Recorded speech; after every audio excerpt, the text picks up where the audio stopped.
Chapter 13. He might have a knife stuck in your guts.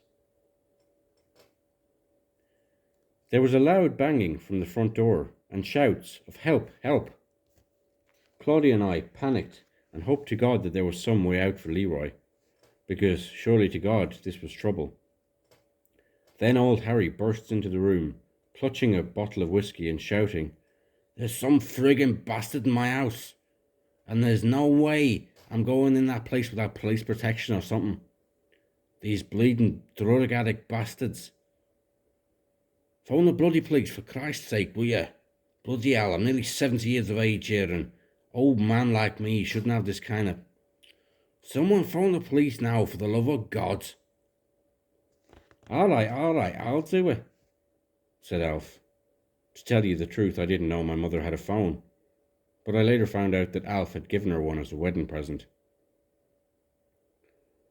"Bloody hell, what's that bleeding Rastafarian bastard up to?"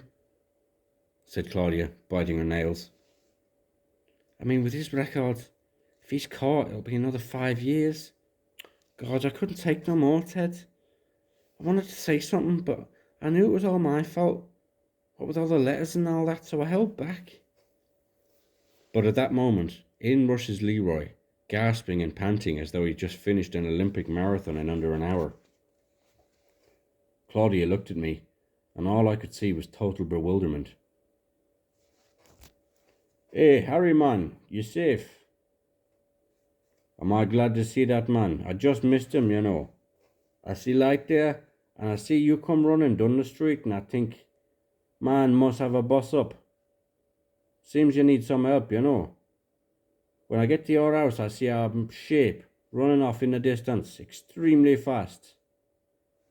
See this shape, like, kind of like a big ape type of thing, with real long arms, you see. I seriously scared of this kind of freak thing. Could lick me up, man. But I still go and chase him, man. But I no catch him. So, on the way back, I sees the door open, you know. And I look in the house, and I have to tell you, there's one friggin' mess now.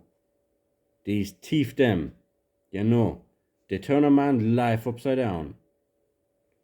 I mean, what they want to do that kind of thing to an old man like yourself for? You see? I mean, look at those that turn the place upside down looking for something. Sorry, I know, I tried to tidy it a little. Was a couple of dishes, you know, that thing. I looked at Claudia, who had a sneaky little smile on her face, as if to say, "You sly rat, Leroy.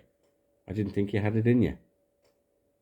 Then old Harry lifts his head up and looks at Leroy and says, "No one asked to sort your..." Then old Harry lifts his head up and looks at Leroy and says, "No one asked your sort for help. Half the bleeding crime in this country is up to you bastards. And if you're talking about something with long arms running off like a friggin' ape, well, that's definitely one of your mob, all right." Then Nancy goes over to old Harry and says, "You're a poisonous friggin' old shite, you are. This lad's just giving you a hand out of the sheer goodness of his heart, and there you are complaining. Now say thank you, or you'll get no good night kiss from Nancy." And Harry's eyes lit up like he was one of the 3 wise men spotting the star. And she said, "Oh yeah, sorry pal, you did your best. In the circumstances, like, you can't expect." "Come on, let's get you on before police come," said Nancy. Harry then allowed himself to be led off like an invalid by Nancy, who gave us a giant wink on the way out. When the police arrived, Leroy told his part of the story. The officers just nodded their heads and said, "You're lucky, mate. You never know. If you'd have caught the fella with those kind of long arms you describe, you might have stuck a knife in your guts, you see me.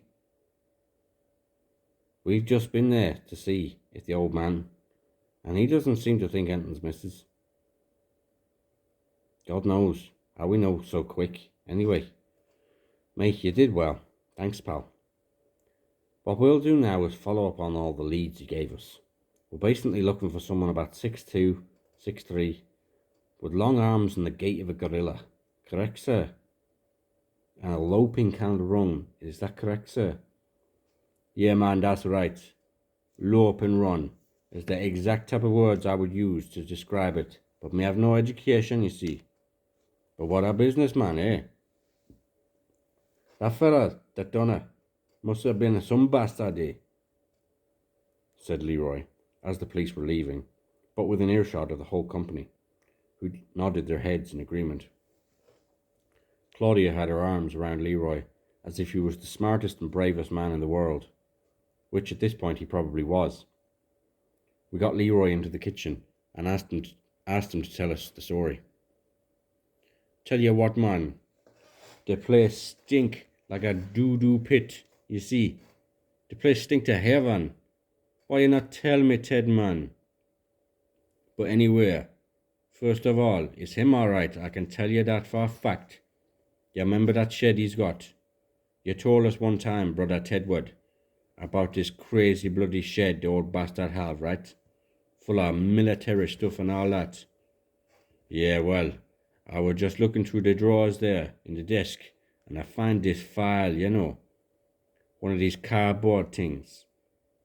Anyway, on the front, it's got race problems, positive activity, written out in them old Nazi-type lettering. I opened the friggin' thing, and the first thing that falls out is a pair of scissors and then piles of scraps of magazines and newspapers.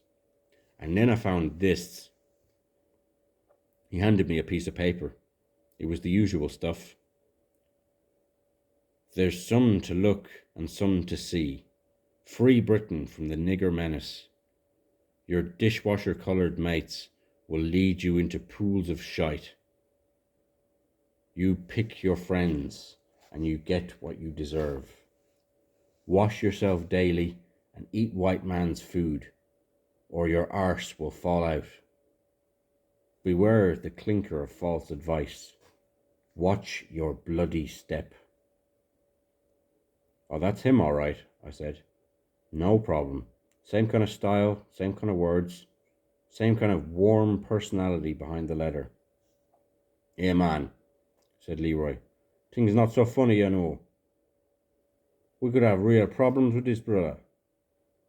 See, not only is he some kind of member of one of them lunatic fascist groups, I found piles of leaflets, like this shining white light thing, you know, how the black people stealing jobs and all of that, and how the Germans really didn't kill off all them Jews and that kind of thing. And letters from bleeding France and Germany with swastikas all over them. Yeah, listen, I'm scared for true Claudia. Claudia put her arms around Leroy and said, Come on, lover, what's wrong?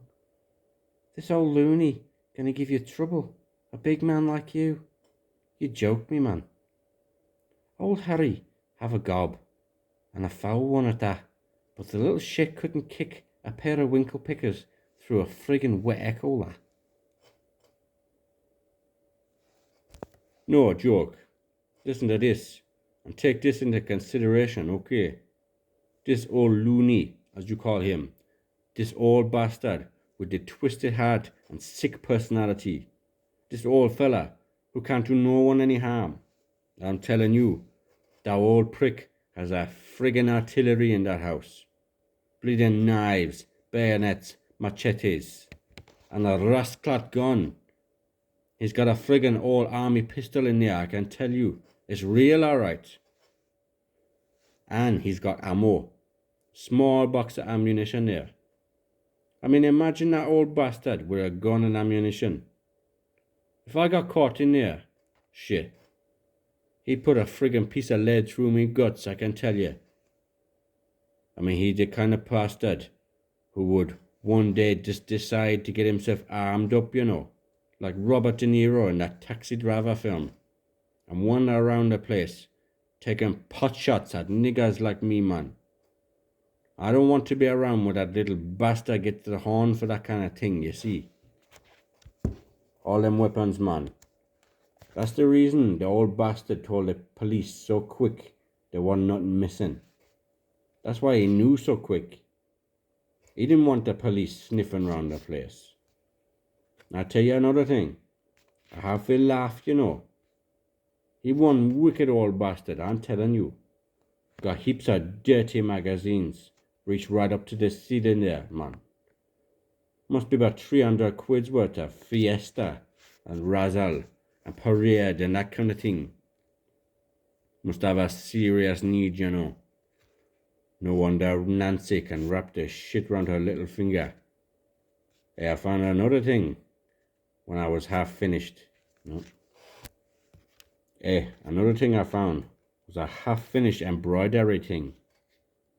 What, you mean the needle and thread stuff? I said. You mean old Harry's into embroidery? I don't believe it, man. You can't tell me that. You're not telling me that old shit could have an innocent hobby like that, said Claudia. He is fit true. And can you guess the subject? Is a picture of a British bulldog with the words, I'm a big white bulldog and I'm white and I'm proud. White power, you know. Bloody thing there inside a frame all bloody thing inside a frame all nice and neat and embroidered like. And then shit, I couldn't believe the other things there. All sorts, man. Books, pamphlets, packs of playing cards with regimental insignia on the back. All kinds of shite. And this. Leroy handed me a brown paper bag. I opened it and pulled out a 45 single. So what? I said. Read the record label, man. I looked at one side and it read Onward Racial Soldiers. Field Marshal Sir Henry Witherspoon and the White Light Singers. Supported by the White Light Concertina Band.